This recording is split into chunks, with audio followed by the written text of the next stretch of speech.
j'avais fait des bonnes études de langue française, comme Sédar Senghor, je saurais peut-être, si je savais parler français comme Aimé Césaire, je saurais peut-être l'explication du mot conjoncture. Conjoncture, crise économique, c'est la sécheresse des manques. Conjoncture, crise économique, c'est la sécheresse des manques. Madame, Monsieur, bonsoir. La fiscalité est au centre de cette édition de Conjoncture. C'est à la faveur de la présentation au public de l'ouvrage La fiscalité, levier pour l'émergence des pays africains de la zone franque, le cas du Cameroun. Un livre que vient de commettre Alain Symphorien Dianabilois. C'est que dans la recherche des stratégies de croissance, les Camerounais plus que jamais mettent leur matière grise au service de la cause d'émergence en 2035. Question de faire ressortir tous les éléments de l'engrenage qui permettent de lancer véritablement la machine économique, nous voulions dire lui permettre de prendre la vitesse de croisière pour que l'émergence en 2035 ne soit pas un simple slogan. Ce soir, nous recevons l'auteur de l'ouvrage La fiscalité, levier pour l'émergence des pays africains de la zone franque, le cas du Cameroun. Il s'agit de Alain Symphorien Dianabilois, inspecteur des régies financières, directeur des affaires générales au ministère de la promotion de la femme et de la famille. Conjoncture, post-production, Yannick Ayangma, présentation, Marie-Monique Mbozo.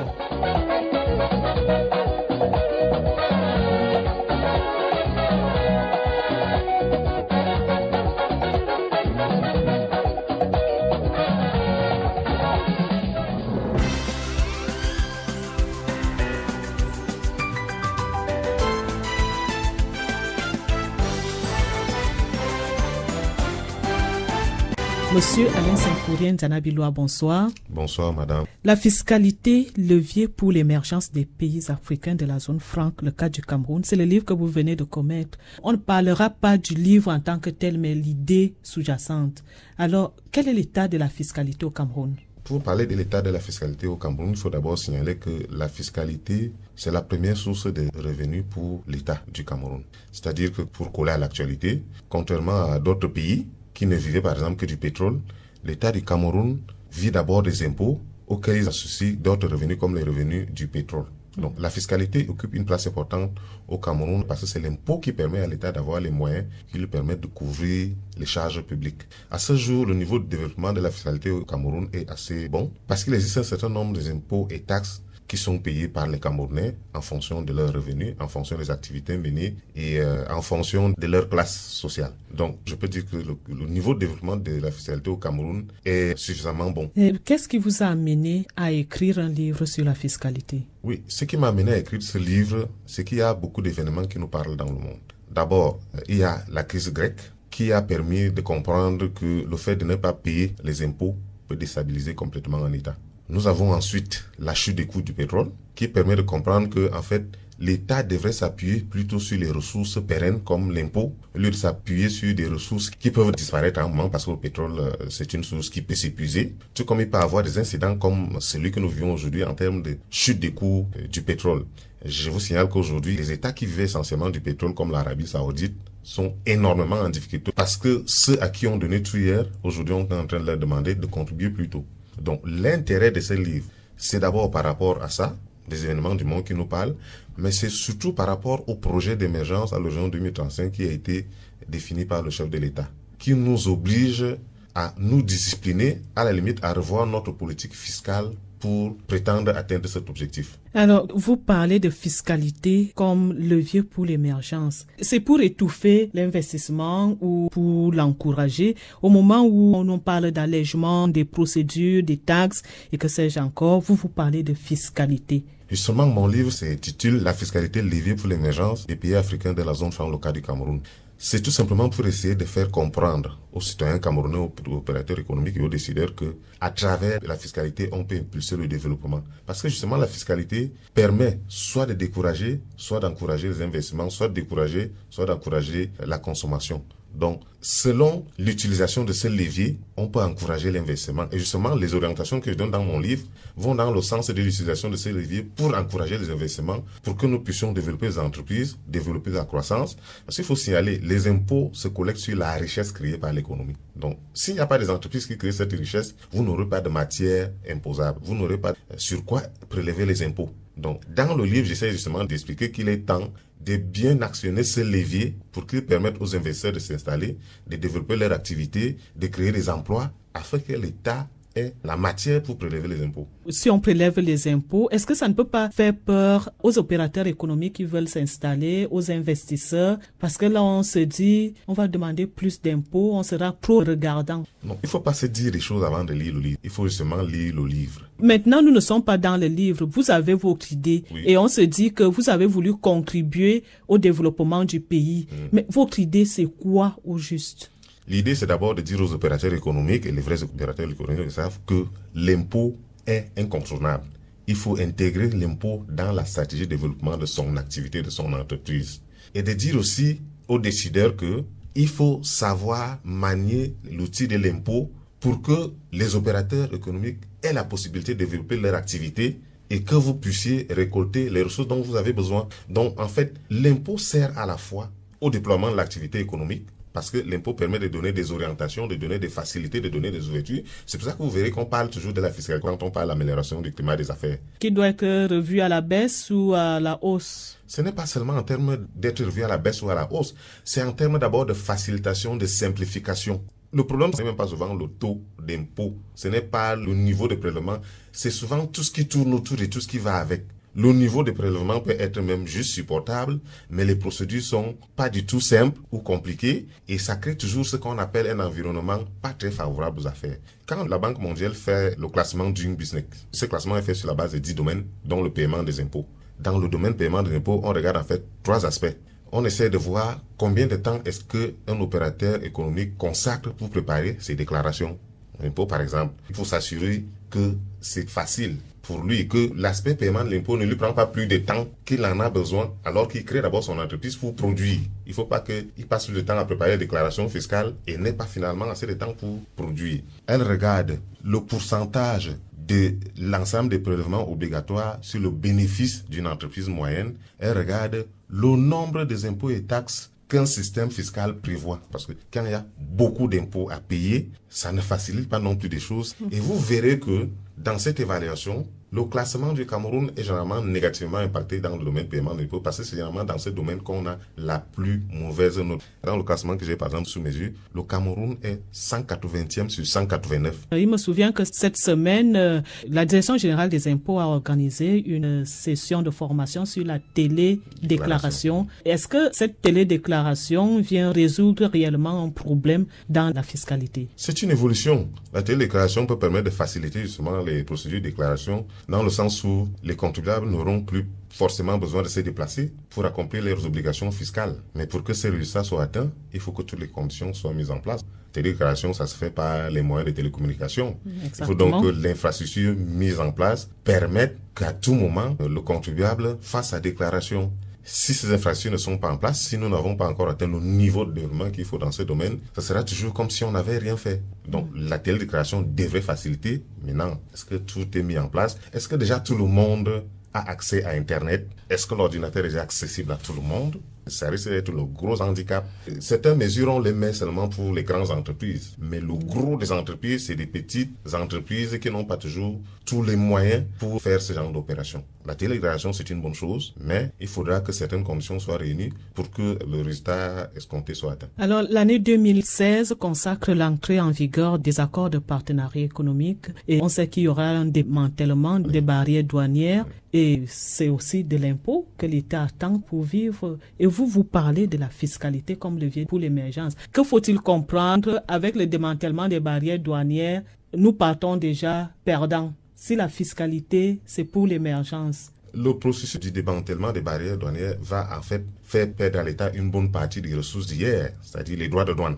Et l'intérêt de parler justement de la fiscalité en ce moment, c'est dire attention, parce que entre le jour où les barrières douanières seront levées et le lendemain, les charges de l'État ne vont pas baisser. L'État devra continuer à assumer ses charges. En réalité, ce qui va se passer, c'est que ce que les droits de douane nous rapportaient hier sera basculé dans la fiscalité interne. C'est pour ça qu'il est justement important d'attirer l'attention des uns et des autres pour dire que il faut maintenant mettre l'accent sur la fiscalité interne, c'est-à-dire être performant au niveau de la fiscalité interne pour qu'on ne puisse pas être en difficulté. Un discours parmi tant d'autres ou alors vous pensez que c'est vraiment la clé? Parce que chacun vient avec une idée, la fiscalité, c'est ça qui va nous amener vers l'émergence. L'autre va arriver, c'est les télécommunications qui vont nous amener vers l'émergence. Qui est-ce qu'il faut vraiment écouter? Qu'est-ce qui peut nous amener vers l'émergence? L'émergence, c'est beaucoup de choses à la fois. Mais je voudrais vous dire, pour peut-être comprendre, si vous regardez l'histoire des pays dits émergents aujourd'hui, ces pays ont utilisé un certain nombre de leviers, dont la fiscalité. À côté de ces leviers, il y a ce qu'on appelle les structures de soutien, comme les infrastructures et autres. Aujourd'hui, par exemple, on parle de télécommunications pour payer les impôts. Pour que ça se fasse, il faut des investissements en termes de télécommunications. C'est pour ça qu'on fait allusion aux télécommunications, à la formation et autres. Si on revient seulement sur l'image du levier, quand vous êtes dans un véhicule, pour déplacer le véhicule, il ne faut pas que le levier de vitesse. Pas du tout. Justement. Donc, il y a des éléments essentiels pour faire avancer le véhicule, mais il y a beaucoup d'autres accessoires qui permettent de circuler en sécurité et d'être sûr d'arriver. C'est pour ça que j'ai pris l'image du levier, parce qu'en fait, c'est ça qui donne l'impulsion, une orientation à l'économie. Le reste vient tout simplement en soutien, à savoir les télécommunications, la formation et autres. Mais c'est la fiscalité qui permet d'abord à l'État d'avoir les ressources pour couvrir ses charges, faire les investissements nécessaires, mais surtout qui permet à l'État d'orienter l'économie dans un sens ou dans un autre. C'est pour ça qu'on dit que la fiscalité est un instrument de la politique économique. Et parlant de l'émergence au Cameroun, que faut-il comprendre par émergence? On nous dit l'émergence à l'horizon 2035. Un pays émergent, c'est quoi finalement? Selon la définition qui a été arrêtée par les économistes, un pays émergent, c'est un pays à revenu intermédiaire, connaissant un processus de transformation économique et institutionnelle qui se traduit par une croissance élevée durant une quinzaine d'années, soit 2 cycles conjoncturels consécutifs, de manière à témoigner de leur résilience au cours des périodes de crise et une participation accrue au courant des échanges mondiaux. Dans cette définition, il y a 4 idées principales. Il y a la notion de revenu intermédiaire. Selon la classification de la Banque mondiale de 2007, les pays à revenu intermédiaire sont ceux dont le revenu annuel par tête d'habitant est compris entre 3 706 et 11 455 $. Le deuxième élément, c'est celui des transformations économiques et institutionnelles, qui relève en fait d'une analyse qualitative qui s'intéresse à la manière dont le régime juridique des activités économiques a été transformé durant les dernières années. Le troisième élément, c'est la notion de forte croissance économique qui implique un taux de croissance annuel moyen du PIB supérieur à celui des pays riches au cours de la dernière décennie. Et maintenant, l'augmentation de la participation dans les échanges mondiaux qui est mesurée par l'écart positif entre les croissances du commerce extérieur des biens et services et des investissements directs de l'étranger sortant d'une part et celle du PIB d'autre part. Voilà des éléments caractéristiques de ce qu'on appelle émergence aujourd'hui. En fait, ce qui est nouveau dans cela, c'est la participation aux échanges internationaux. Il est question aujourd'hui non plus que le Cameroun reste à recevoir les produits fabriqués à l'étranger, les importe, mais que le Cameroun a aussi proposé des produits sur le marché international, à les vendre à l'international. Et là encore, la fiscalité vient jouer un rôle important parce que la fiscalité peut permettre à notre économie, à nos entreprises d'être compétitives sur le marché international. Vous savez, sur le marché international, il y a la concurrence. Si vous n'arrivez pas sur le marché international avec les produits moins chers, vous ne pourrez pas vendre. Le même produit est parfois proposé par 10 pays, la Chine et autres. Donc, pour réussir à faire une percée dans le marché mondial, il faut être compétitif et la fiscalité est l'un des leviers qui permet d'être compétitif ou pas. Le Cameroun se situe au bas de l'échelle, a déjà fait un pas ou est au milieu de l'échelle. Le Cameroun est au milieu du tableau des pays africains qui aspirent à l'émergence. Parlant du revenu intermédiaire. Vous n'avez qu'à observer autour de nous le développement de la classe moyenne. L'économie, ce n'est pas souvent seulement la théorie, c'est des faits observables. Si vous regardez autour de nous, vous verrez qu'hier, pour avoir une boîte de lait, vous étiez obligé de venir à Casino. Aujourd'hui, vous voyez que les grandes surfaces sont en train de se développer pour aller vers les populations. C'est parce que les propriétaires de ces entreprises savent qu'il y a un développement de la classe moyenne qui a des besoins en termes de consommation. C'est des faits observables. Hier encore, pour aller retirer votre argent dans une banque, il vous fallait aller au marché central ou à l'avenue Vaucte. Si vous observez, vous verrez que les banques sont maintenant en train de se déployer. Il y a, au jour d'aujourd'hui, toutes les banques sont installées à l'hôtel de ville. Et si vous regardez dans des grands carrefours, toutes les banques veulent aujourd'hui s'installer à Etudi, à Vogumbi, à Mokolo, à Ekounou. Ça, c'est des signes qui montrent que le Cameroun est au milieu du tableau. Donc, l'économie, c'est pas seulement de la théorie, c'est des faits observables au quotidien. Le déploiement des banques, qu'on observe, et la multiplication des grands espaces commerciaux. Si ces espaces n'avaient pas des clients, ils n'allaient pas se développer comme on l'observe. C'est quelque chose qui doit montrer que la classe moyenne est en train de se développer au Cameroun. Et ces espaces se développent chaque jour. Vous trouvez un grand espace où il y a des produits qu'hier vous ne pouviez trouver qu'à Bassos au centre-ville. C'est parce qu'il y a une clientèle, c'est parce qu'il y a des besoins en termes de consommation. Donc, la classe moyenne se développe suffisamment au Cameroun et justement le développement de la classe moyenne est l'un des éléments à travers lesquels on peut mesurer l'évolution d'une économie, la marche vers l'émergence. Quelle est la particularité de la zone franc? Oui, j'ai focalisé ma réflexion sur la zone franc justement parce que la zone franc a des particularités par rapport aux accords monétaires que les États qui font partie de ces zones ont signés avec la France, qui mettent quand même un certain nombre de contraintes sur la définition de leur politique économique. Quand vous lisez même la vision, les rédacteurs de la vision ont élaboré un projet, se sont projetés sur 2035, mais ont tenu à rappeler tous les accords qui nous lient à nos partenaires qui ne sont pas remis en cause. Pour nous dire, ce n'est pas parce que nous voulons faire telle chose que nous allons remettre en cause ces accords. C'est pour qu'on intègre le fait que ces accords nous imposent certaines contraintes et que nous serons amenés à être disciplinés pour atteindre l'objectif. Donc le cas, pour ce qui est de la zone franc, l'élément essentiel, c'est les accords monétaires avec la France, qui font qu'aujourd'hui, par exemple, la parité entre le franc CFA et l'euro est fixe. Or, l'un des leviers utilisés justement par les pays émergents pour être souvent compétitifs sur le marché international, c'est la dévaluation ou la dépréciation de la monnaie. Parce que quand vous dévaluez votre monnaie ou vous la dépréciez, les importations deviennent plus chères chez vous et vos produits que vous vendez à l'international deviennent moins chers. Là, c'est un effet automatique. Alors que les mesures fiscales prennent parfois du temps à produire des effets, et la politique de change produit des effets immédiats. Pour que notre économie progresse, il faut que nos exportations soient moins chères à l'international et que les importations soient plus chères. Ça va faire à ce que le Camerounais soit obligé de consommer camerounais. Vous vous souvenez de ce qui s'est passé lorsque le franc CFA a été dévalué en 1994? Beaucoup de Camerounais ont réappris à manger le bâton de manioc à la place du pain. Il y en a qui parlent plutôt d'un développement d'une monnaie indépendante de l'euro. Est-ce que vous pensez que c'est une solution ou il faut quand même rester accroché à l'euro? C'est des idées qui sont développées comme ça dans le cadre de la contribution au débat. Je ne suis pas économiste ou monétariste, mais j'écoute souvent attentivement les économistes monétaristes quand ils nous expliquent quelles sont les pesanteurs que la monnaie que nous utilisons a sur notre économie. Nous les écoutons et pour l'instant, les accords nous lient à la France et nous les appliquons. Si aujourd'hui on vous demandait, Monsieur Alain Symphorien Zanabiloa, qu'est-ce que les décideurs doivent prendre comme stratégie pour arriver à l'émergence sans fausse note? Pour arriver à l'émergence, je vais parler de la stratégie toujours en matière de fiscalité. Ça, au moins, c'est le domaine sur lequel j'ai consacré ma réflexion. J'ai proposé un certain nombre d'orientations dans le livre qui visent tout simplement à améliorer la compétitivité de notre économie, la compétitivité de nos entreprises pour que nous puissions percer le marché international. Compétitivité de notre économie, compétitivité de nos entreprises, on en a entendu parler. Qu'est-ce qu'il faut faire? Ce qu'il faut faire, c'est qu'il faut prendre des mesures qui réduisent les coûts de production de nos entreprises. Toutes les mesures qui peuvent permettre de réduire les coûts de production. Vous y verrez de la fiscalité, vous y verrez des infrastructures, parce que quand vous avez produit, par exemple, du coton à Garoua, et qu'il faille payer une fortune pour que ce coton arrive au port de Douala avant d'arriver à destination, vous voyez que vos coûts sont augmentés. Pour le producteur du coton, c'est d'aller le vendre sur le marché. Et s'il supporte beaucoup de coûts avant d'arriver sur le marché, vous savez comment se détermine le prix de vente. On ajoute au coût de revient son bénéfice.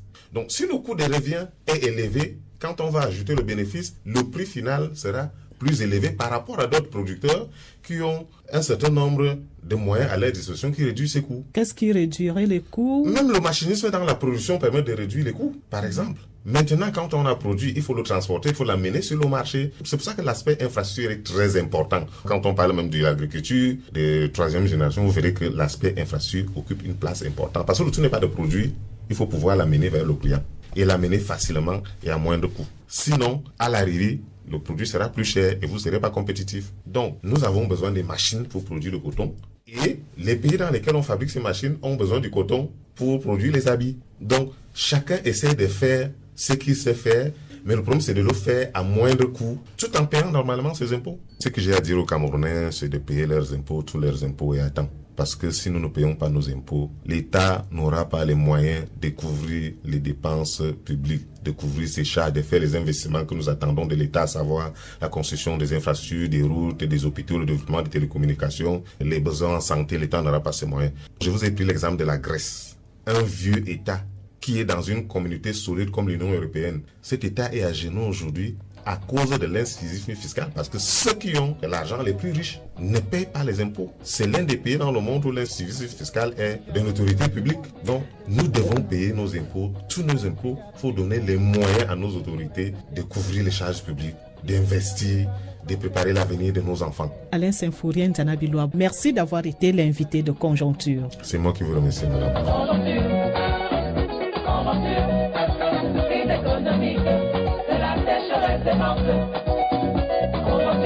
Conjoncture s'achève. Post-production, Yannick Ayangma. Présentation, Marie-Monique Mbozo. À lundi. Je pouvais devenir un jour grand économiste, comme M. Jacques Delors ou M. Raymond Barre.